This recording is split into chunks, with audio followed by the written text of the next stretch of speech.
मेरे प्यारे बच्चों, आज हम आप लोगों को संबोधन कारक, ये कारक में ही होता है। संस्कृत के हम लोगों के विभक्ति में भी ये नहीं होता और ये उसके कारक में भी नहीं होता, लेकिन संबोधन कारक में, हिंदी के कारक में संबोधन कारक होता है। यहाँ जान लेते हैं कि संबोधन का अर्थ क्या होता है। संबोधन का अर्थ है सीखना, चिल्लाना, रोना, गाना, हंसना, ये सब संबोधन का अर्थ होता है। इसमें हम लोग प्लुत स्वर का उपयोग करते हैं। इसमें हम लोग प्लुत स्वर का उपयोग करते हैं। इसके पहले पढ़ा चुके हैं, बता चुके हैं कि स्वर 3 प्रकार के होते हैं, ह्रस्व स्वर और दीर्घ स्वर और प्लुत स्वर। कौन कौन स्वर होते हैं? ह्रस्व स्वर, दीर्घ स्वर और एक होता है प्लुत स्वर। इसको पढ़ चुके हैं। संस्कृत में इसका एक श्लोक भी है। क्या है? एक मात्रा भवेत् ह्रस्व, द्विमात्रा दीर्घ उच्यते, त्रिमात्रा भवेत् प्लुत, व्यंजनानि चार्धमात्रकम्। सुनेंगे। एक मात्रा भवेत् ह्रस्व, द्विमात्रा दीर्घ उच्यते, त्रिमात्रा भवेत् प्लुत, व्यंजनानि चार्धमात्रकम्। कह रहा है कि एक मात्रा है जिसमें एक मात्रा का प्रयोग होता है, उसे ह्रस्व स्वर कहते हैं। जैसे एक एग्जाम्पल लेते हैं, और इसमें एक मात्रा है। दीर्घ स्वर जिसमें 2 मात्राओं का प्रयोग, जिसमें 2 मात्रा का प्रयोग हो, 2 मात्रा मीन्स और इसमें एक और मात्रा जोड़ देंगे।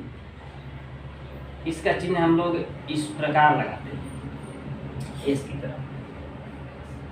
तो ये हो गया अ, ये हो गया अ, थोड़ा सा लंबा होगा। लेकिन प्लुत स्वर में ये हो जाएगा 3 मात्रा हो या उससे अधिक हो। तो उससे अधिक होगा, कितना अधिक होगा, इसका कहीं ना कहीं अंत होगा, और उस अंत को रोकने के लिए हम लोग ये एक चिन्ह का प्रयोग करते हैं और इसके नीचे एक बिंदु लगा देते हैं। यानी कि जब तक इसका अंत होगा नहीं तो प्राणा अंत तो हो जाएगा, लेकिन स्वर का अंत कभी नहीं होगा, क्योंकि कहा गया है कि सांस स्वर ही स्वर मीन्स सांस ही स्वर है। जब तक हम लोग सांस ले सकते हैं, यानी कि जब तक किसी शब्द को हम लोग बोल सकते हैं, रिघा सकते हैं, जैसे क,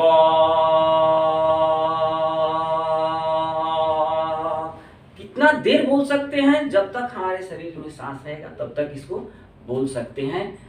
जब हमारा प्राणांत हो जाएगा, जब हमारी मृत्यु हो जाएगी, तभी ये हवा निकलना बंद हो जाएगा। तो प्लुत स्वर जैसे अब बच्चा रोता है, शुरू करता है क्या है, लेकिन हम लोगों का संस्कृत संबोधन नहीं मानता है। क्यों नहीं मानता है? कहता है कि यदि रोना है तो कौन रोएगा, कोई करता ही रोएगा, या हंसेगा। रावण की हंसी हा हा हा हा हा जैसे हंसता था, वो सब प्लुत स्वर है।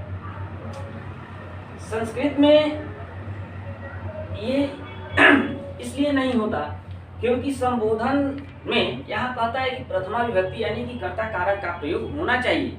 जैसे हम कहें चिल्लाएं, इसका चिन्ह क्या है देख लेते हैं। जब हम किसी को संबोधित करते हैं, यानी कि जब हम किसी को चिल्लाते हैं, यदि हम किसी को चिल्लाएंगे तो कहेंगे ए, तो सुनेगा कौन? सुनेगा कोई नहीं सुनेगा। लेकिन यदि हम चिल्ला रहे हैं ए राम, वो सुनेगा। तो संबोधित करते हैं तो संबोधन कारक होता है। इसके चिन्ह हे, अरे, भो, जैसे हे बालक, हे राम, हे बालको आदि। अब कहते किसको हैं?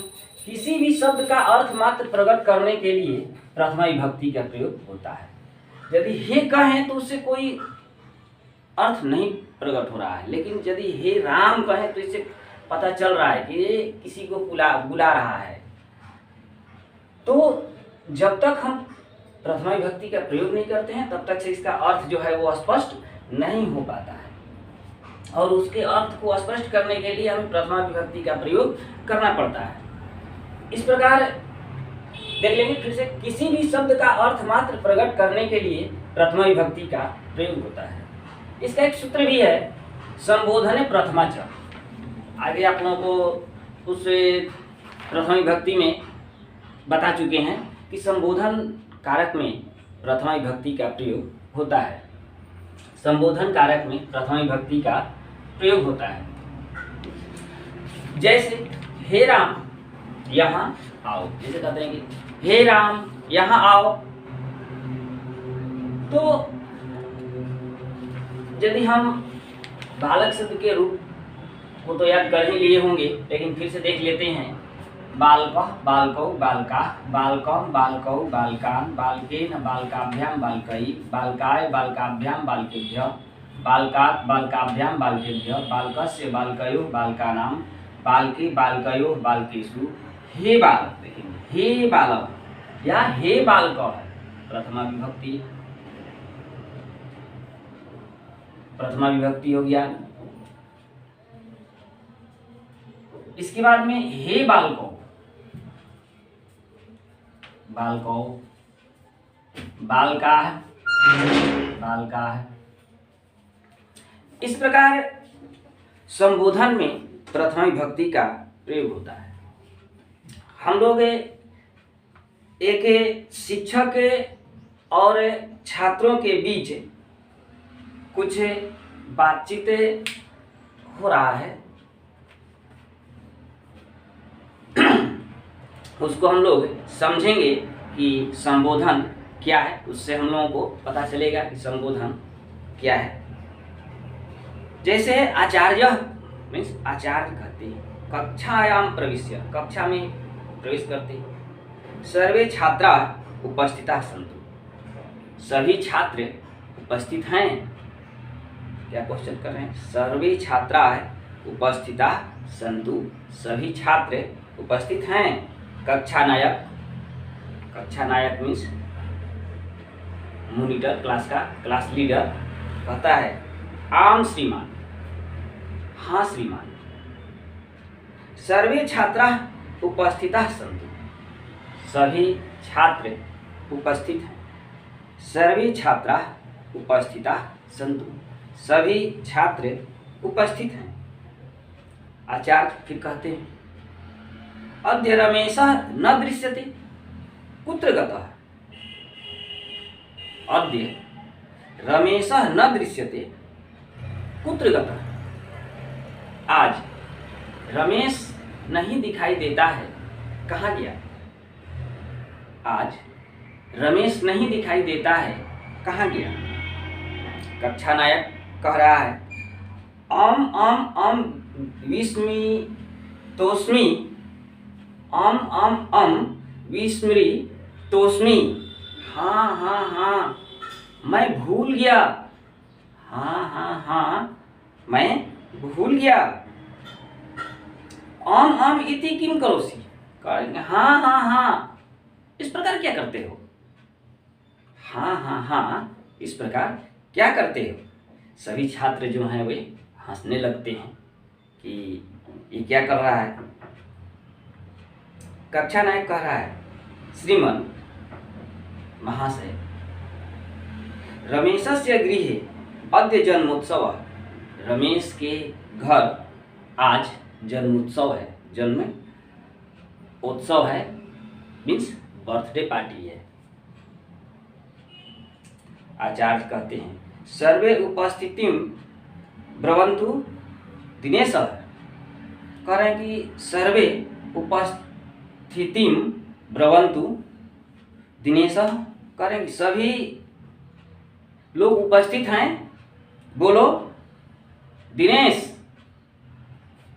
कह रहे हैं कि सभी लोग उपस्थित हैं, बोलो दिनेश। दिनेश कह रहा है उपस्थितोस्मिन् श्रीमान, उपस्थितोस्मिन् श्रीमान। उपस्थित हूँ महाशय, उपस्थित हूँ महाशय। आचार्य कहते हैं भो बालका, हे बच्चों, अद्य वयम ऋतूणाम विषये पाठयामः। अद्य वयम ऋतूणाम विषये पाठयामः। आज हम आप लोगों को ऋतु के विषय में पढ़ाऊंगा। आज मैं आप लोगों को ऋतुओं के बारे में पढ़ाऊंगा। कह रहे हैं भारतवर्षे षड् ऋतवः भवन्ति। भारत देश में 6 ऋतुएं होती हैं। भारत देश में 6 ऋतुएं होती हैं।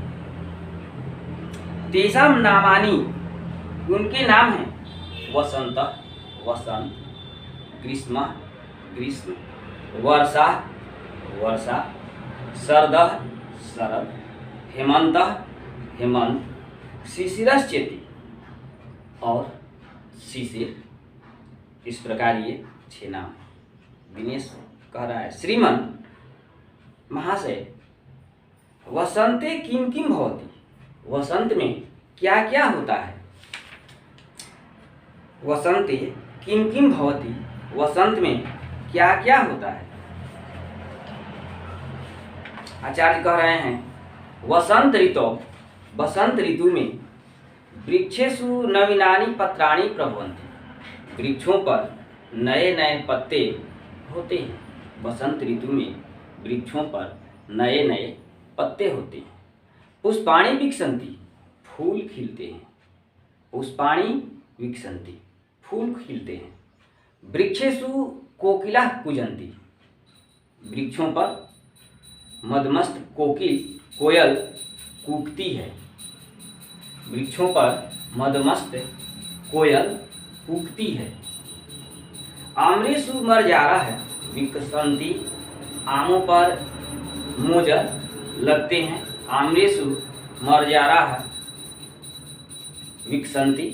आमों पर मोजर लगते हैं। आम्रेषु भ्रमरः गूंजन्ति। आमों पर भंवरा गूंजता है, मंडराता है। अस्मिन् ऋतौ, इस ऋतु में प्रकृति अति मनोहरा भवति। इस ऋतु में प्रकृति बहुत सुंदर होती है। इस ऋतु में प्रकृति जो है वो बहुत सुंदर होती है। सर्वत्र प्रसन्नता एवं प्रसन्नता प्रसरति। सभी जगह है खुशियाँ ही खुशियाँ होती है। बसंतम ऋतु राजा है। बसंत को ऋतुओं का राजा कुसुमाकरस चेती। इसको तोड़ करके देख लेते हैं, बहुत लंबा हो जा रहा है। तो आप लोगों को समझ में भी अच्छा से आ जाएगा। देख लेते हैं। इसको दिया हुआ है कुसुमाकरस।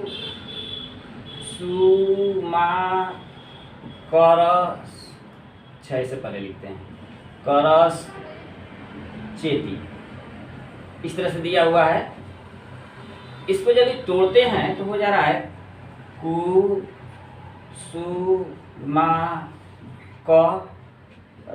और ये स जो है इसका विसर्ग हो जाएगा, विसर्ग संधि है।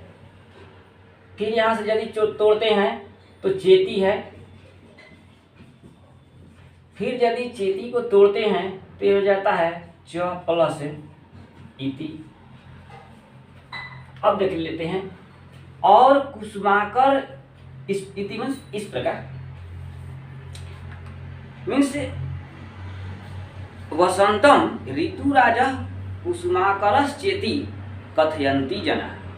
कह रहे हैं कि बसंत को ऋतुओं का राजा उस्माकर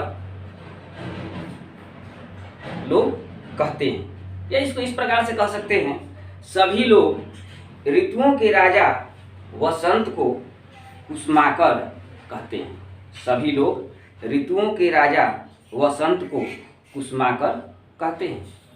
सर्वत्र सुगंधितः पवनः बहति, सभी जगह सुगंधित हवा बहता है, सभी जगह सुगंधित हवा बहता है।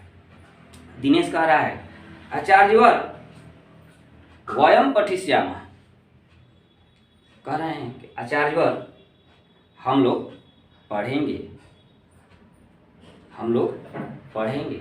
आचार्य कह रहे हैं भो छात्रा, हे बच्चों सदाचार विषय यूयम किम जानित, सदाचार के विषय में आप लोग क्या जानते हैं, सदाचार के विषय में आप लोग क्या जानते हैं।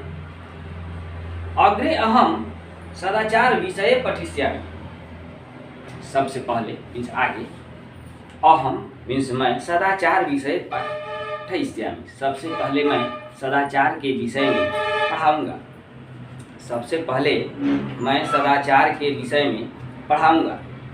यत् सदाचारी सर्वदा सुखी भवति, जबकि सदाचारी जो होते हैं जिनका आचरण अच्छा है उन्हें सदाचारी कहते हैं। तो सदाचारी जो हैं जिनका आचरण सही है वे हमेशा सुख पाते हैं या हमेशा सुखी होते हैं। यो आचार विहीना स दुखम लभते, और जो आचरण से हीन होते हैं, आचार विहीन होते हैं, दुष्ट होते हैं, वे क्या करते हैं, दुख पाते हैं, वे दुख पाते हैं। एतस्मात् यूयम आचारवान भवे, इसलिए हम लोगों को आचारवान मीन्स सदाचारी होना चाहिए। अब सदाचारी किसको कहेंगे? अब मान लीजिए कि आपके मम्मी पापा हैं, कहीं से आए या घर में हैं, आपसे मांग दिए एक गिलास पानी लाओ, क्या नहीं लाएंगे, वो आचार विहीनता है। उसी को कहते हैं कि वो इसका आचरण जो है वो आचरणहीन भी कह सकते हैं उसको, उसका आचरण सही नहीं है। और वही यदि आपसे वो कुछ कहे, उसका आपने कर दिया, तो उसको कहेंगे कि वो सदाचारी है। इस पर एक छोटा सा कहानी है। 2-4-5 औरतें पानी लेने के लिए तालाब पर गई थी। उसमें सभी औरतें अपने अपने बच्चों की प्रशंसा कर रही थी कि मेरा बच्चा ऐसा है, मेरा बच्चा ऐसा है। और उसमें एक थी तो उसने बोली कि मेरा बच्चा तो कोई खास उसमें खूबी नहीं है, लेकिन सभी लोग अपने सर पे घड़ा लेकर के जा रही थी। सबका बच्चा आया, देखा, माँ आ गए, लेकिन किसी ने भी अपने माँ से ये नहीं कहा कि दो तुम्हारा घड़ा लेकर के हम चलते हैं। लेकिन जब उसका बच्चा आया तो उसने ये नहीं पूछा कि माँ हम आ गए या तुम कैसी हो। उसने माँ का घड़ा लिया और अपने सर पर और चल दिया। तो यहाँ हम अपने से समझ सकते हैं कि कौन सदाचारी है।